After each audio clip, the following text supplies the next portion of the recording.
അതെ, ഇപ്രാവശ്യം മാങ്ങ ഇല്ല ചക്ക ഇല്ല എന്നൊന്നും ആരും പറയില്ല. ഇഷ്ടം പോലെ ചക്കയും മാങ്ങ എല്ലായിടത്തും കാണുന്നുണ്ട്.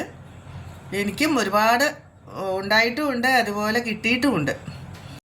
അപ്പുറത്ത് ക്യാരം ബോർഡ് കളിക്കുന്നുണ്ട് അവൻ്റെ ഏട്ടൻ. അപ്പം അവനെ കൂട്ടുന്നില്ല. അതുകൊണ്ട് അവനെ കൂട്ടാൻ ഞാൻ സപ്പോർട്ട് ചെയ്യണം. അതിനുള്ളതാണ് കേട്ടോ ഈ ഉമ്മ. അത് ഇടയ്ക്കിടയ്ക്ക് സംഭവിക്കാറുണ്ട്. പണ്ടൊക്കെ വീടുകളിൽ ഒത്തിരി പേരുണ്ടാവുമ്പോഴേ ഇതൊന്നൊരു വിഷയമേ അല്ല.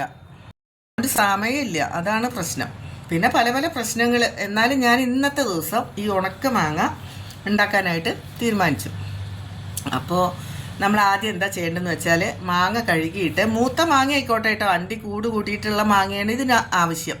അണ്ടി കൂട് കൂട്ടുന്നതിന് മുൻപ് നമ്മൾ ചെയ്ത വേറൊരു മെത്തേഡാണ് ഇത്. അണ്ടി കൂട് കൂട്ടിയതിന് ശേഷമാണ് നമ്മൾ ഈ മാങ്ങ വെട്ടണത്. അപ്പോൾ ഇനി കുറച്ച് ചെനച്ച മാങ്ങയായാലും കുഴപ്പമൊന്നുമില്ല.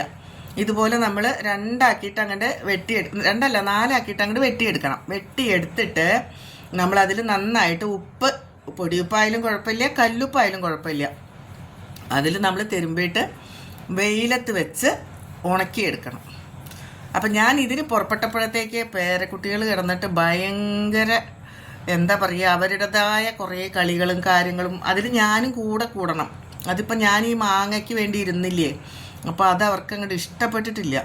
അതാണ് ഇങ്ങനെ ഓടി നടന്ന് ഓരോന്നായിട്ട് ചെയ്തുകൊണ്ടിരിക്കുന്നത്. ഇപ്പം ഈ ചക്കക്കാലം മാങ്ങാക്കാലമൊക്കെ വന്നു കഴിഞ്ഞാൽ നമുക്ക് ഓരോ ടൈമിൽ, ഇപ്പം കടുമാങ്ങ ഇടേണ്ട സമയത്ത് കടുമാങ്ങ ഇടുക, ഉണക്കമാങ്ങ ഇടേണ്ട സമയത്ത് ഉണക്കമാങ്ങ ഇടുക, പഴുത്ത് കഴിഞ്ഞാൽ നമ്മൾ മാങ്ങാത്തര ഉണ്ടാക്കുക. അങ്ങനെയൊക്കെ പല പല കാര്യങ്ങളും അമ്മയൊക്കെ ചെയ്തുകൊണ്ടിരുന്നിരുന്നത്. അത് അതേപോലെ തുടർന്ന് പോരുന്നൊരു വ്യക്തി കേട്ടോ ഞാൻ. എനിക്കത് ഭയങ്കര ഇഷ്ടമുള്ള കാര്യം. എത്ര ബിസി ആണെങ്കിലും ഇതൊക്കെ ചെയ്തില്ലെങ്കിൽ മനസ്സിന് പിന്നെ ഒരു കുറ്റബോധമാണ്. അയ്യോ മാങ്ങാക്കാലം കഴിഞ്ഞല്ലോ, ഇതൊന്നും ചെയ്യാൻ പറ്റിയില്ല, വല്ലാത്ത കഷ്ടമായി പോയി, അങ്ങനെയൊക്കെ ചിന്തിക്കും ഞാൻ. അപ്പോൾ അതുകൊണ്ട് ഞാൻ കൊണ്ടാട്ടമുളക് ഉണ്ടാക്കുന്ന സമയത്ത് കൊണ്ടാട്ടമുളക് ഉണ്ടാക്കുക. അപ്പോൾ അതേ കൊണ്ടാട്ടമുളക് ഇപ്പോൾ ഉണ്ടാക്കുന്ന സമയമാണ്, മഴ വന്നാൽ നമുക്ക് പറ്റില്ലല്ലോ.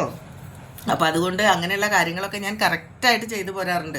അതിനിടയ്ക്ക് എത്ര തിരക്കായാലും ശരി ഞാൻ ഈ കാര്യങ്ങളൊന്നും ഒരു വിട്ടുവീഴ്ചയും ചെയ്യാറില്ല. എല്ലാം അതുപോലെ ചെയ്യാറുണ്ട്. മക്കൾക്കൊക്കെ കൊടുത്തയക്കാനായിട്ടും എല്ലാം ചെയ്യാറുണ്ട്. അച്ചാറിടുന്ന ഇപ്പോൾ അമ്പാഴങ്ങയൊക്കെ ഉണ്ടാകുന്ന സമയത്ത് നമ്മൾ അമ്പാഴങ്ങ ഉപ്പിലിടും.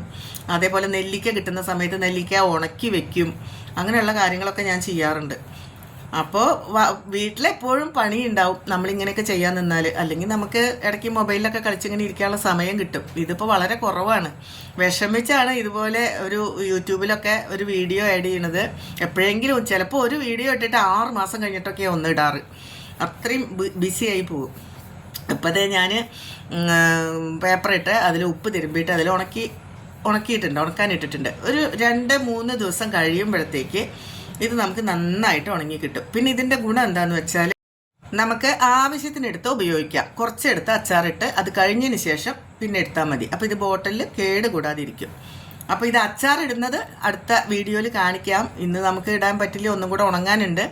അപ്പോൾ വീഡിയോ ഇഷ്ടമായ എല്ലാവരും ഒന്ന് ലൈക്ക് ചെയ്ത് പോവുക. ഓക്കേ.